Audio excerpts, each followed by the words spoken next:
Morning everyone. Last period में हमने political science का चैप्टर 1 रिवीजन स्टार्ट किया था children. So let's see question number ई का फर्स्ट क्वेश्चन। एंड उसके पहले मैं आपको बोलूँ कि please keep your notebook in front of you, please please please. Okay, see the question what's the first question here. Answer the question in detail. Political science first chapter, question E, first question E, not question D. Okay, question D last period में ही complete हो गया था। Question number E का first question देखेंगे children. How are rules important for a society? Question is how are rules important for a society? Rules and regulation एक society के लिए क्यों इम्पॉर्टेंट है? So as we all know children, जब हम school में आते हैं we also follow rules and regulation. Okay, अगर रूल्स एंड रेगुलेशन होंगे तो होंगे नहीं तो क्या होगा?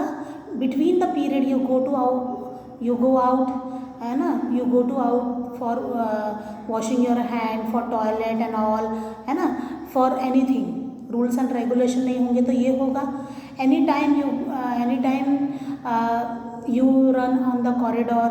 Okay, so this thing happen anytime you come in school, है ना। एक स्कूल टाइम फिक्स होता है, स्कूल टाइम जाने का होता है, तो any time you come to school and any time you go also.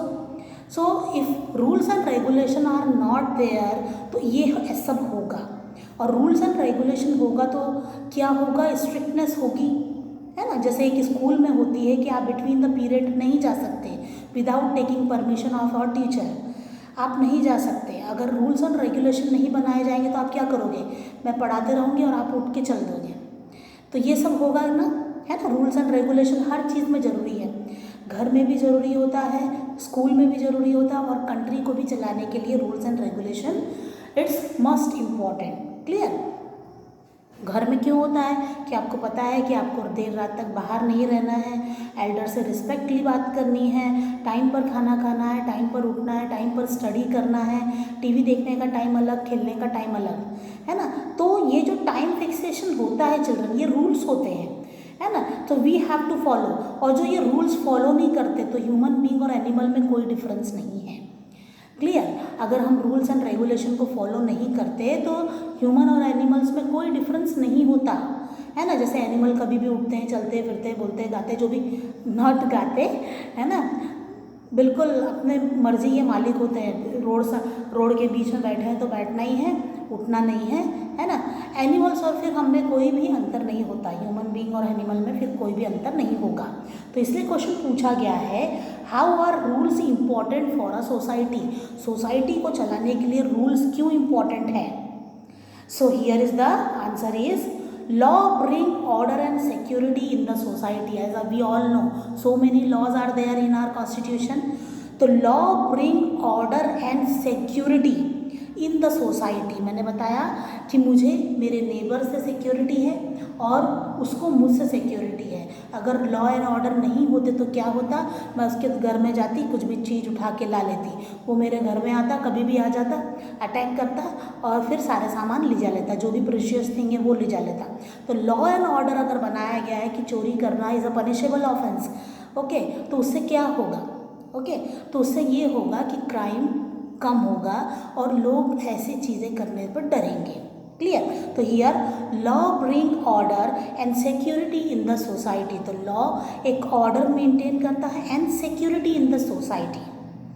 Okay, secure करके रखता है। सिक्योर मीन्स हमें बचा कर रखता है फॉर आउटसाइड क्राइम। ओके, हमें सिक्योर करके रखता है।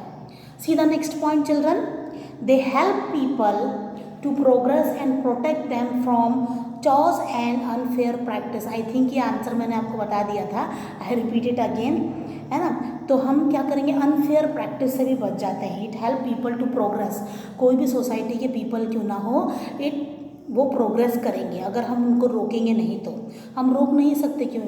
क्यों नहीं रोक सकते चिल्ड्रन? क्योंकि they are also the citizen of India and they have also equal rights. हर किसी को इक्वल राइट्स होते हैं, तो हम किसी को उनके राइट्स पाने से रोक नहीं सकते। ओके, तो क्या होगा? वे लोग भी सक्सेस होंगे, वे भी काम करेंगे, वो भी इंस्टीट्यूशन में पढ़ेंगे, है ना, इस तरीके से होगा। They see to it that a less powerful person or a group is not dominated or treated unfairly by the powerful person. Powerful person के आगे कोई भी less powerful person दबेगा नहीं. ये law and rules and regulation ऐसे हैं कि अगर मैं पावरफुल पर्सन हूँ और मैं किसी को अपने अंडर लेना चाहती हूँ या अपनी सुपरमेसी दिखाना चाहती हूँ कि मैं बहुत ग्रेट हूँ, बहुत पावरफुल हूँ, तो मैं मेरी सुनना ही पड़ेगा. तो ये सब इंडिया में नहीं चलेगा, क्योंकि all citizens are equal and they get equal rights. Clear? Now see the next question children. Question 2. How do you think the Constitution of India has play an important role in the country? क्या तुम्हें कैसे लगता है कि Constitution of India has play an important role in the country? और second question क्या दिया हुआ children? See substantiated your answer with real life example. आप इसको समझाओ विथ रियल लाइफ एग्जाम्पल दे करके. तो कॉन्स्टिट्यूशन ऑफ इंडिया क्या इंपॉर्टेंट रोल प्ले करता है? चलो इसका आंसर देखते हैं.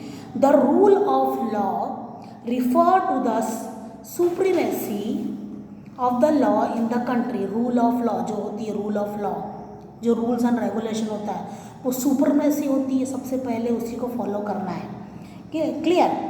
Here again I repeat, the rule of laws refer to the supremacy of the law in the country.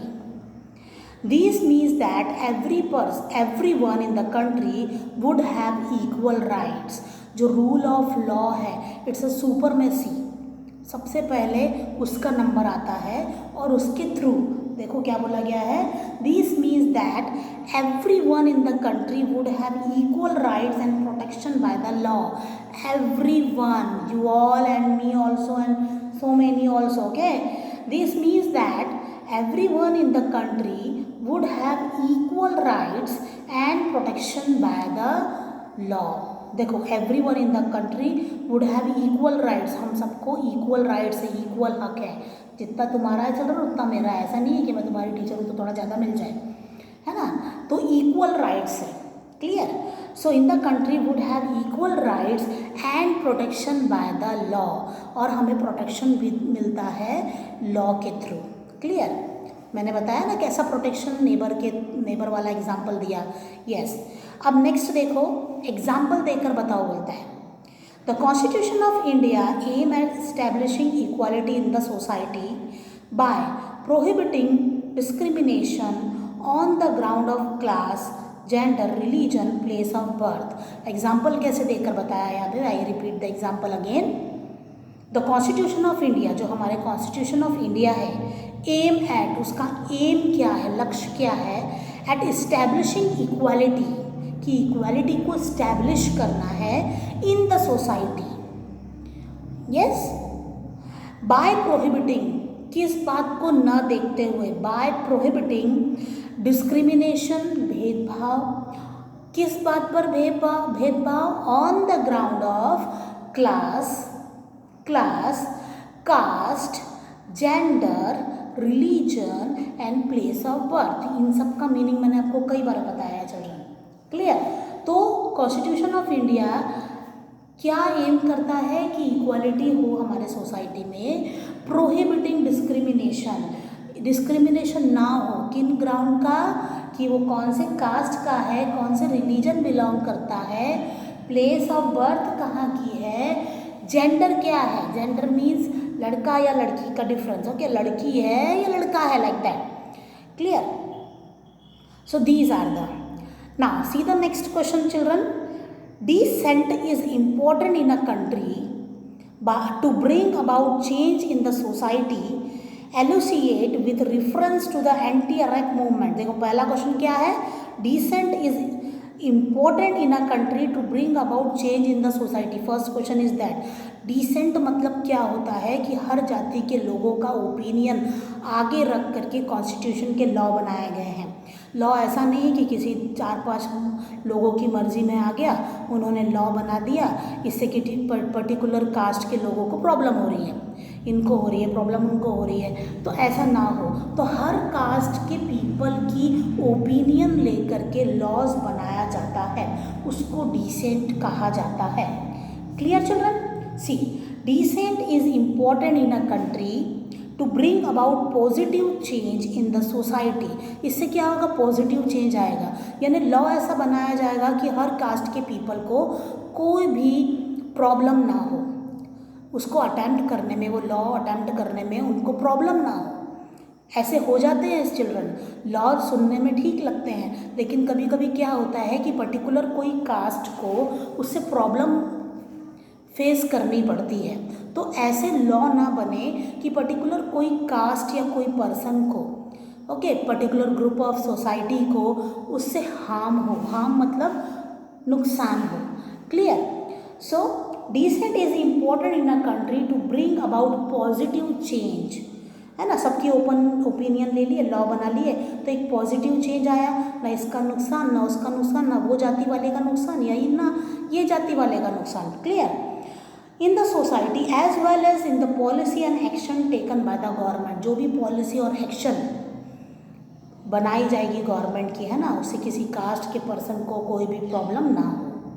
However, in order to ensure peace and harmony in the society, और ऐसे law बनेंगे तो क्या होगा, peace and harmony in the society बनी रहेगी।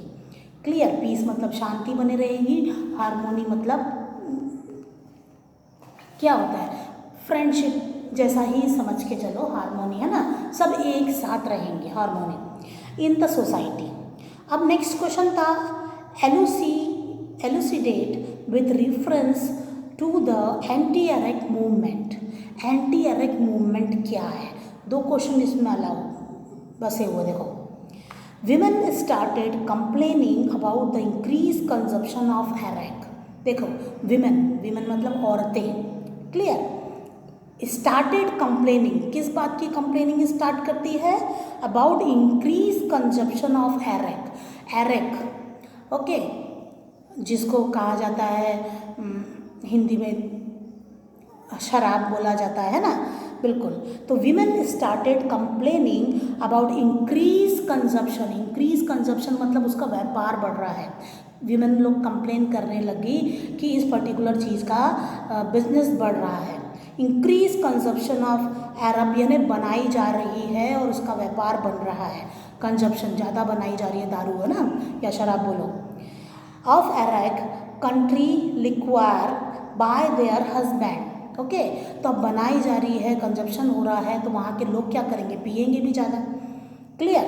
और कौन पी रहा है? जो वीमेन है उनके हस्बैंड पी रहे हैं। क्लियर? नेक्स्ट पॉइंट देखोगे, this training the physical mental health of the people in the village. This training, इससे क्या हो रही है, खराब हो रही है फिजिकल एंड मेंटल हेल्थ। पीने के बाद कोई फिजिकल सेंस होता नहीं है ना, मतलब सॉरी मेंटल सेंस होता नहीं है, और फिजिकली भी अगर ज़्यादा पियो तो वो बीमार हो जाते हैं। क्लियर? शरीर के थ्रू, है ना। तो ruining the physical and mental health of the people in the village. तो विलेज की हेल्थ प्रॉब्लम का इश्यू चालू हो गया था, मेंटल और फिजिकल का। See the next, women come together to spearhead an agitation. अब विमेन लोगों ने क्या किया, कम टुगेदर, एक साथ आ गए, agitation against the sale of arrack, है ना, जो सेल ऑफ अरक जो दारू बेची जा रही थी उसके खिलाफ उन्होंने एजिटेशन की। Okay, now they force the closure of wine shop. उन्होंने फोर्स किस बात पर किया, टू क्लोजर वाइन शॉप, की वाइन शॉप को क्लोज किया जाए, दारू की दुकानों को, शराब की दुकानों को बंद किया जाए। The movement came to be known as the anti arrack और एंटी लिक्वार मूवमेंट। इस मूवमेंट को एंटी अरेक और एंटी लिक्वार मूवमेंट कहा गया है। Clear children? Understood this answer? See the next answer children. The Dowry Prohibition Act changed the position of women in India. Discuss in favor of or against the statement. Dowry Prohibition Act. अब क्या है act? जैसे particular group of people किसी particular demand के लिए आगे बढ़े और उस डिमांड को हमारी गवर्नमेंट ने कानून बना दिया, एक्ट बन जाता है। क्लियर? सो यहाँ देखेंगे, the dowry prohibition act change the position of women in India. Discuss in favour of और अगेंस्ट द स्टेटमेंट। इसके फेवर में और अगेंस्ट ऑफ स्टेटमेंट देखो। सी आंसर का फर्स्ट पॉइंट देखेंगे। In 1961 the dowry prohibition act was pass by the government. 1961 में dowry मतलब दहेज, प्रोहिबिशन मतलब रोकना, डॉरी देने के प्रोसेस को रोकना, ठीक है, मतलब दहेज की प्रथा जो होती है ना, बिल्कुल वही। हाँ, in 1961 the dowry prohibition act was pass by the government to prohibit the demand, है ना, कि रोक दे किसको, डिमांड को, जो डिमांड कर रहा है उसको, जो पेमेंट दे रहा है उसको, and acceptance of dowry in the society, और डॉरी को जो एक्सेप्ट कर रहा है ना, ये सारी चीज़ों में रोक लगा दी। देना भी गलत है, एक्सेप्ट करना भी गलत है, और डिमांड करना भी गलत है ना। डिमांड क्या होता है पहले से बता दूँ, मैं 5 लाख लूँगा, मैं बारात लेकर आ रहा हूँ 5 लाख लूँगा, है ना, ये हुई डिमांड, है ना।